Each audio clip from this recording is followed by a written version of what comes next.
Metta is very useful for fulfilling one particular factor of the path, and that is right effort. Metta shouldn't be isolated off from the path, loving kindness. Sometimes it's experienced as something you do on the side when you're not doing the serious work. But it is the serious work. It is, I wouldn't call it serious, it's the sincere work. Never be serious, always be sincere. Metta, how it works is that one of the most critically important factors of the path, which is mentioned so many times by the Buddha, and it gets star billing, really. It's the essence of Buddhism, as opposed to most religious structures that are theistic, is right effort. There's an extraordinary emphasis on effort, and because we're not relying on external agency to do the work for us, Buddhism has developed a very impressive psychology, an examination of all the ways the mind works, which is not rivaled even to this day. There's nothing like it in Western psychology. Western psychology has a long history. It's called philosophy in the early days. Eventually it turns into psychology. But most of it has never addressed anything more than normal states or pathological states. It's not designed to bring you into a supernormal state. In the West, supernormal conditions are left for mystical or spiritual traditions. And psychologists generally just don't know what they're talking about. Because psychologists like to be scientific. They don't have any credibility if they get all spiritual on you. So they have to measure it, start with rats and measure something and then apply it to humans, study with a secondary group, etc. So it's a very different process. But Buddhism has an incredibly rich psychology which is all designed to produce, at the very least, normal well-being and hopes to produce supernormal conditions. So this is the whole intent of it, and the Eightfold Path is a structure of psychology. We can get all kinds of tips and techniques along the way. And one of them is just this emphasis on the profound use of universal goodwill. And it does not seem to have been around in the world before the Buddha. The idea of universal loving kindness, you cannot find a record of it before the Buddha. You can't find a record of it in the West either. It's always limited. Christianity, which is 500 years later, has a kind of a love thy neighbor as thyself, but it doesn't say love thy goat as thyself. That goat, there's no problem with slaughtering that goat, actually. So it's kind of restricted to humans.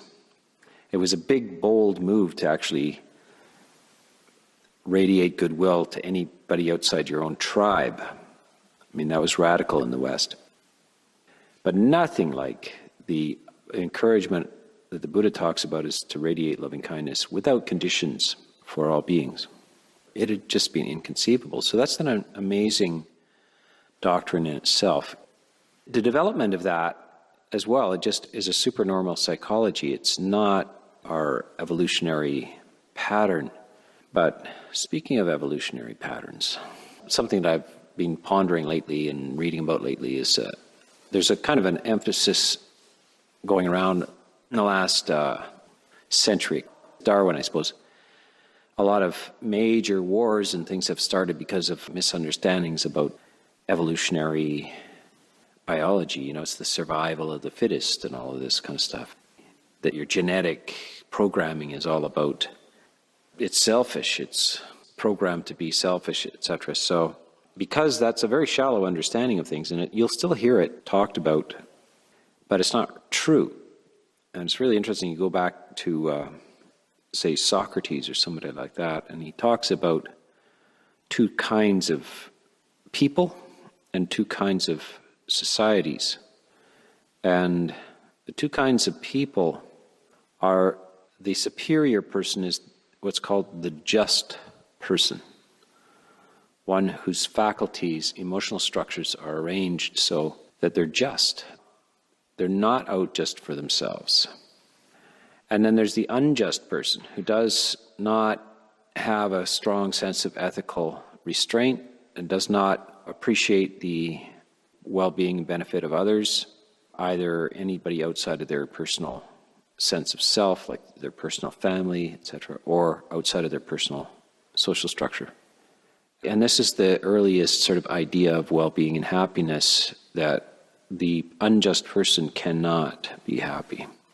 That happiness, true happiness, is reserved only for the just person. And that justice is some sort of universal reflection. It is sort of built in.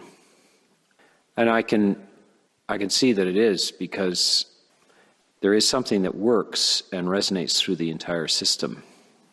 And it's very expansive and produces a kind of an ecstatic quality of happiness, which is very steady. So of those two people, the successful one will always be the just person. They may not win the business deal or something like this, but they're successful because they experience well-being and happiness in this very life. And then there's two types of societies, one which is composed of unjust people, and then where another society where it has a sense of appreciation of justice and holds it up as a high ideal.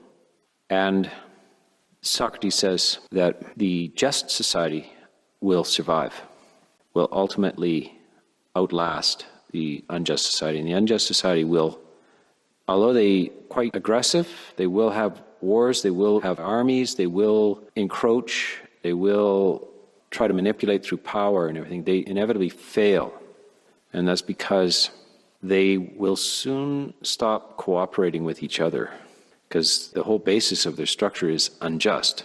So the individuals within them are unjust, and therefore they will turn on each other, and eventually they will decline.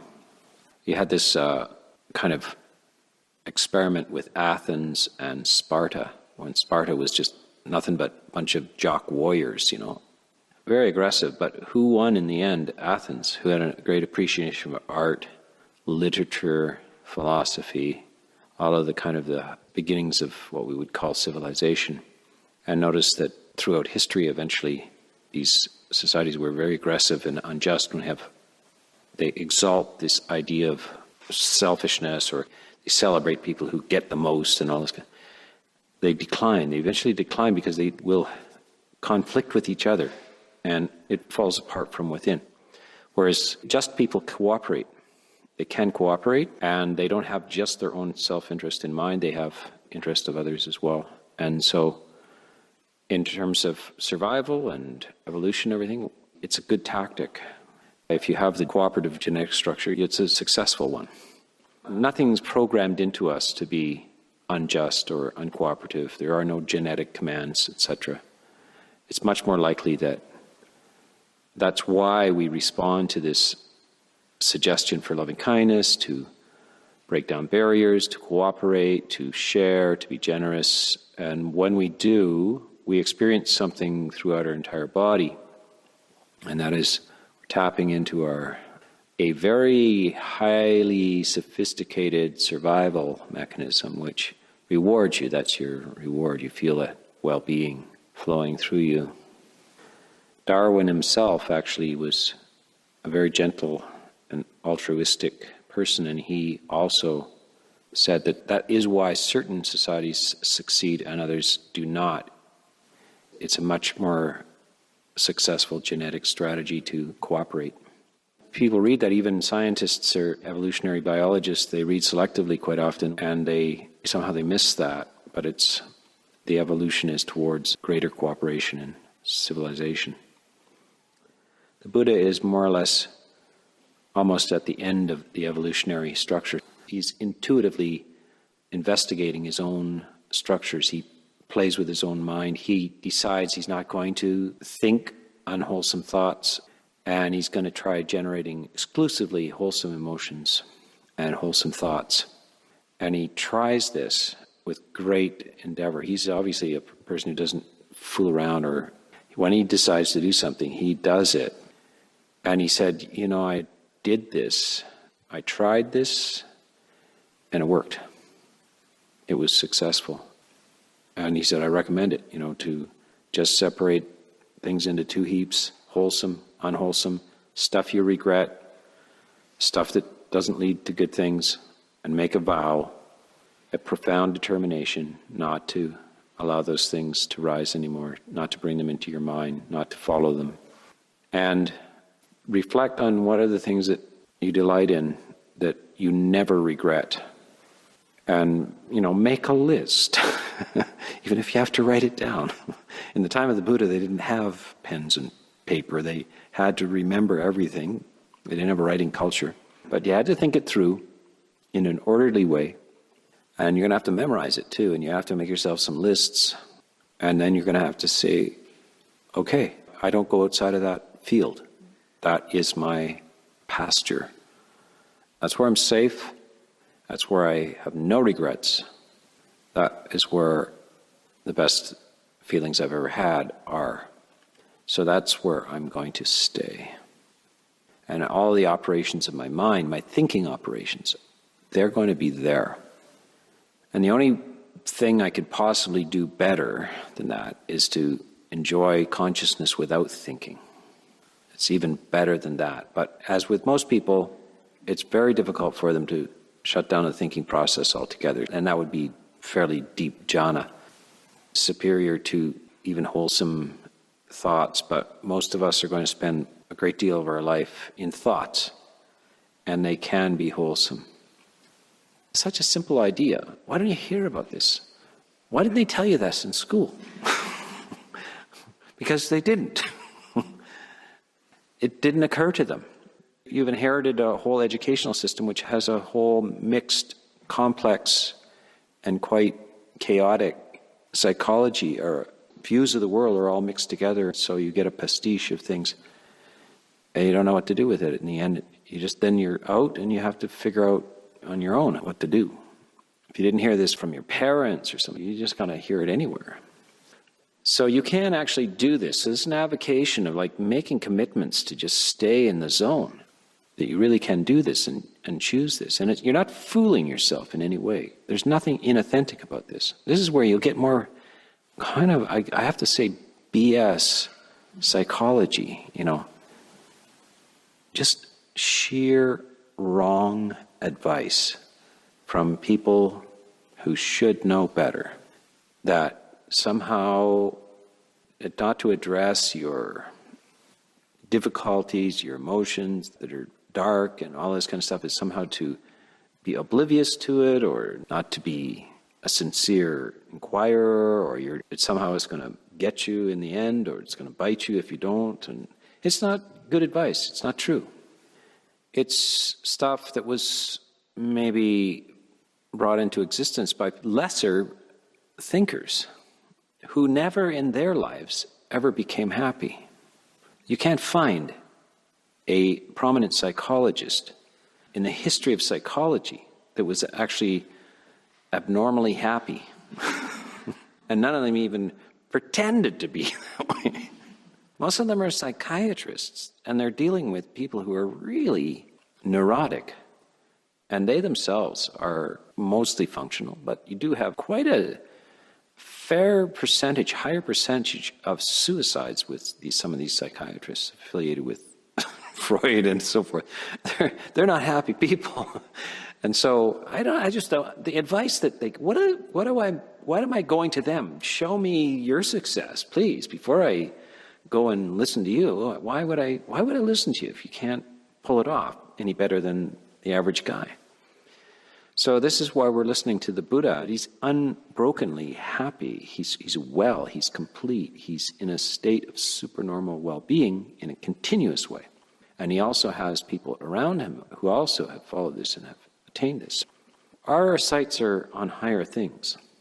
Unconditional loving kindness is not known to psychology.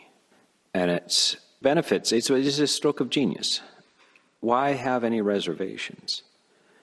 Even if other beings have faults, why have reservations? Since you deprive yourself of the benefits of loving kindness. And what about your own self? Why would you reserve goodwill for yourself since you have faults? And of course, why are your faults more obvious to you than other people's faults? It's because you can see into your own mind. You cannot see anybody else's mind. All you can see is their faces. And you cannot see your own face.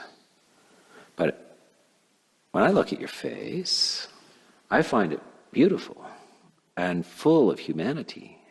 It's almost transfixing for me to just sit down and talk with another person, like in the interviews and everything. I get a chance to just talk one-on-one with a person. I'm looking at their face and I'm thinking, how amazing, complex, what a work of art that a human is.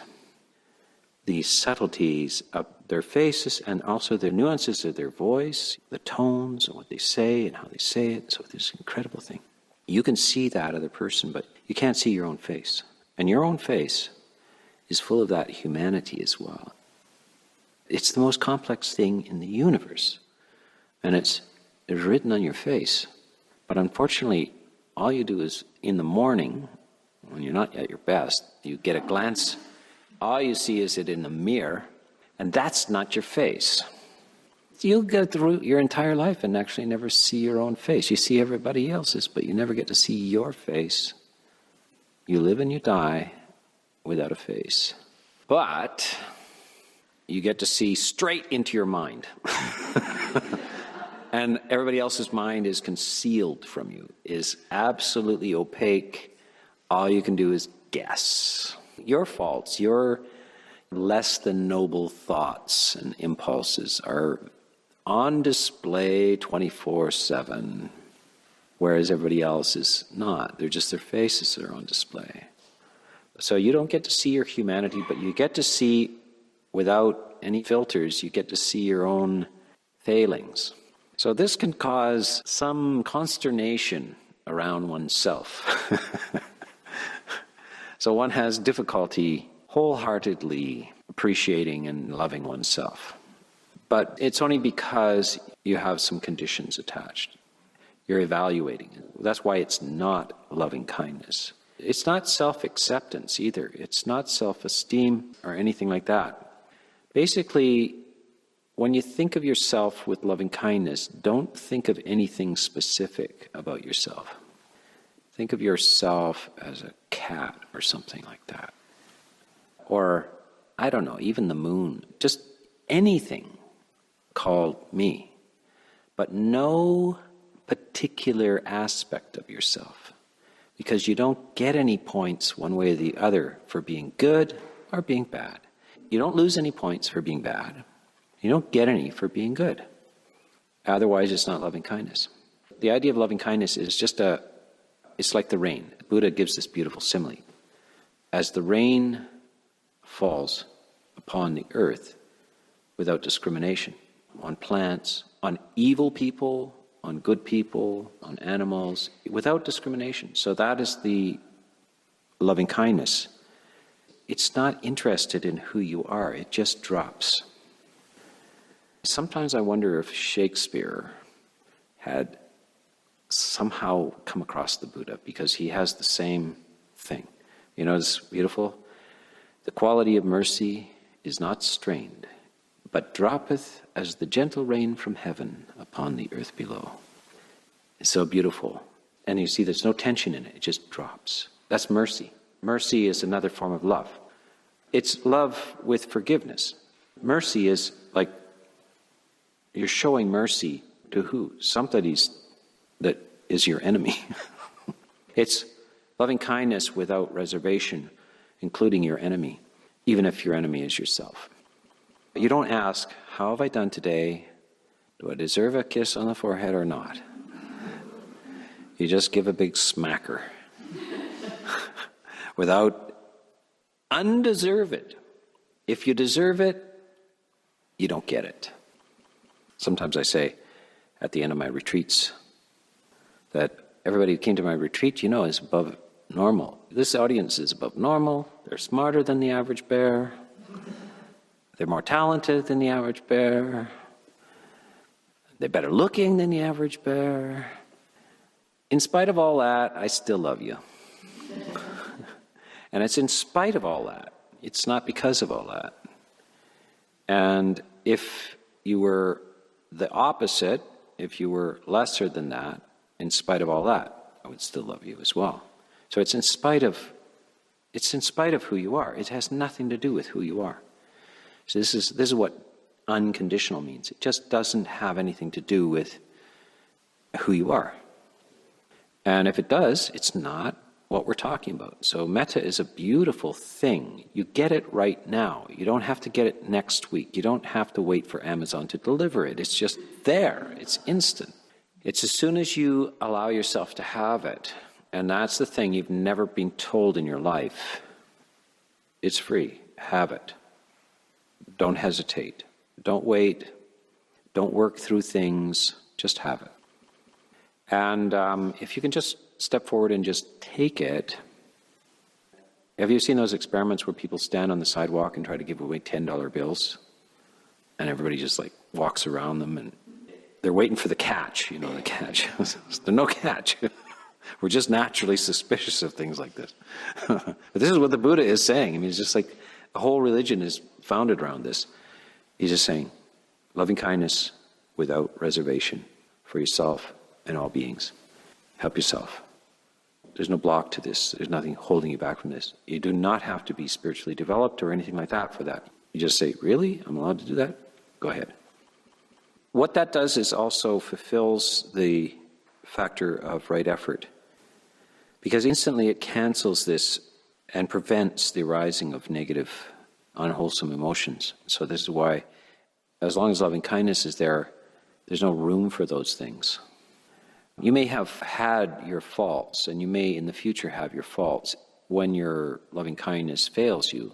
But while it's there, it's mutually exclusive from negative mental states. So our first two obligations in right effort is prevention of unwholesome mental states, to prevent them from arising, the removal of them.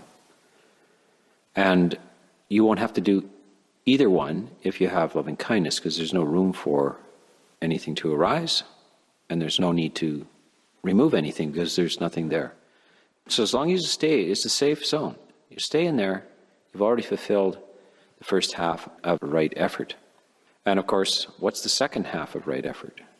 To bring into existence wholesome mental states that are not yet arisen. So, voila, you've done it.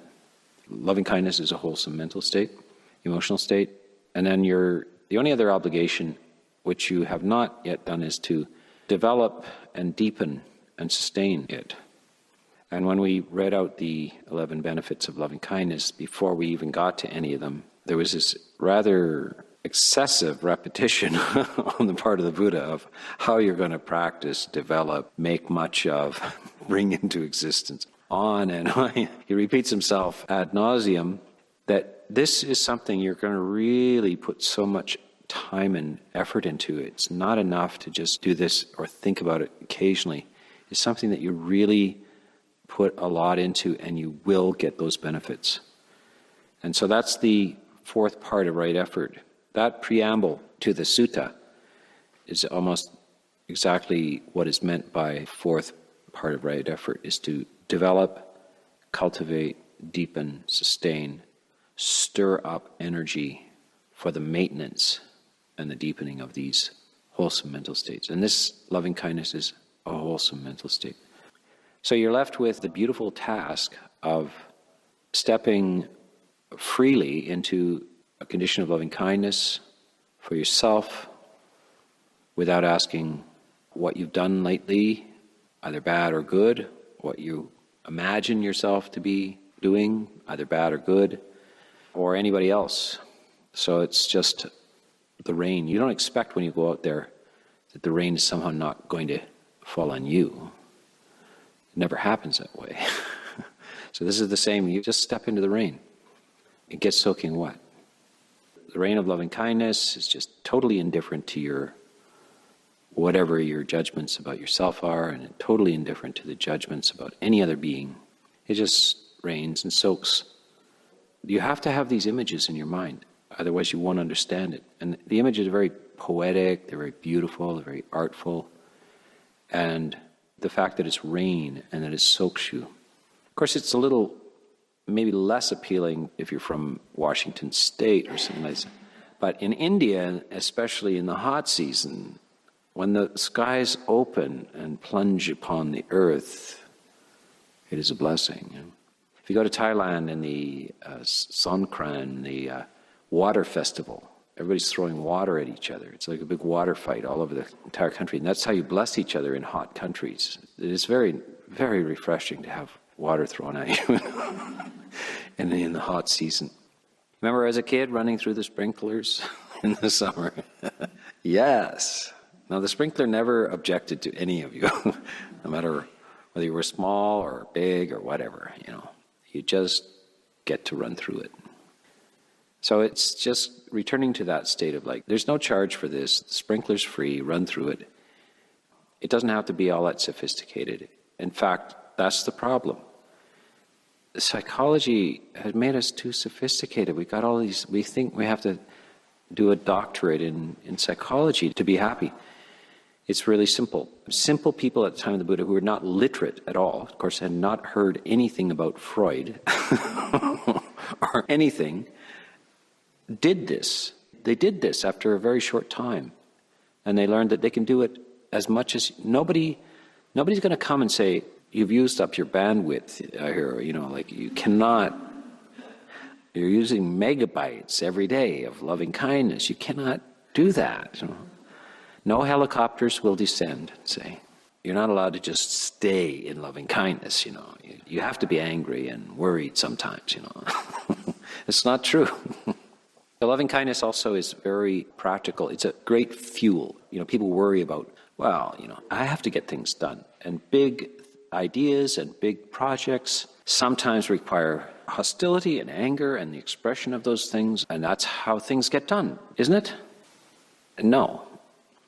Yeah, actually, it is. But those fuels of anger burn your engine out. You will pay. You will get things done. If you're running on ambition or anger, you will get things done, but your engine will suffer. You are pumping toxins into your own system there. It's a state of illness. People think, I have a goal and I'm willing to put up with the suffering, the anger and the ambition that's driving me. I have to do that, but they're wrong. It's just a bad fuel, that's all. There are other fuels that get things done, and the greatest works of art and the greatest poems and the greatest music and everything have not been written in anger. The greatest buildings have not been designed in anger. They've been designed in dreamy, artistic states of love, because that's the only where you're going to ever access the sublime. You're going to have to get out of your lesser human qualities in order to catch a glimpse of beauty, something that you would express in music or art or in design or in poetry or even in science.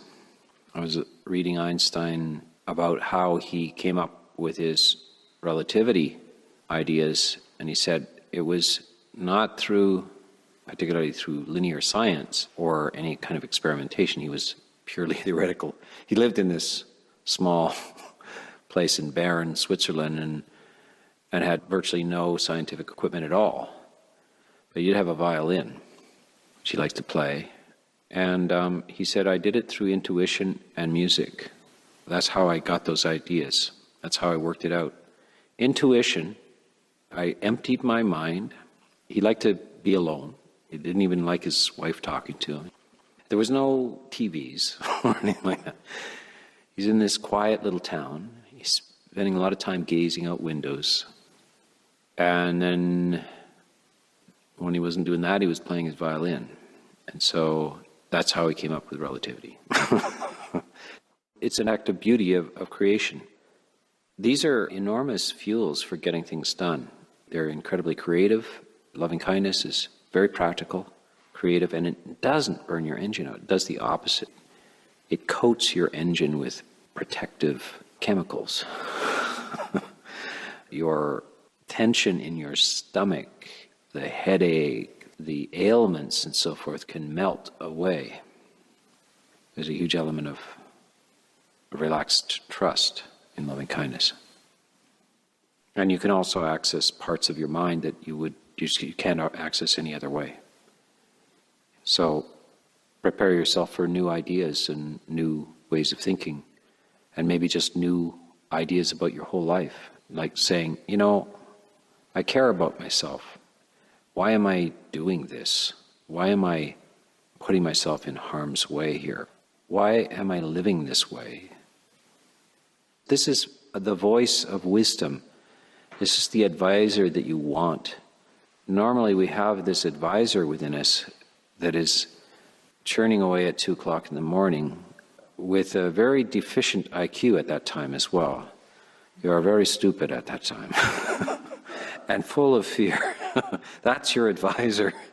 This very nervous, stupid person, sleep deprived. You don't want that person giving you advice. You want somebody who is lucid and energetic, has a little glow to their cheeks, and is at the peak of their IQ. And that is you in loving kindness after 9 a.m. Yeah, have coffee as well. So if you want to know what to do with your life, how to live, where to go and how to live, then you're going to have to ask the best of you, and that best of you is that mind of loving kindness. That's where the best advice will come from.